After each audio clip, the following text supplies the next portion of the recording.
Switching from Verizon to Consumer Cellular is streamlined since they operate on the same network.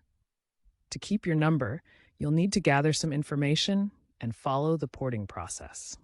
First, gather your Verizon account number, PIN, and billing zip code. Consumer Cellular will need this information to initiate the porting process. Make sure your Verizon account is active and in good standing with no outstanding balances. This is required for successful number porting. Consumer Cellular handles the number porting process. Provide the required information during activation on their website or app. Due to FCC changes in 2024, porting typically takes 1 to 2 business days, or as little as 30 minutes. When porting completes, your Verizon service will be deactivated.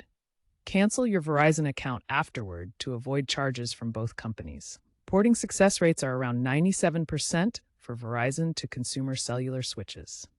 After initiating the number port, you'll need to set up your Consumer Cellular service. First, ensure your phone is unlocked and compatible.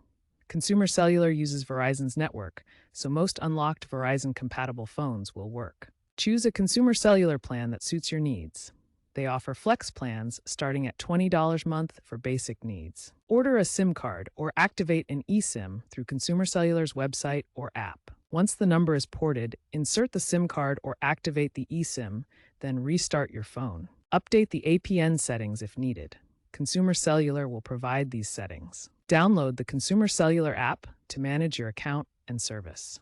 According to experts, MVNOs like Consumer Cellular democratize access to premium networks without the baggage of contracts.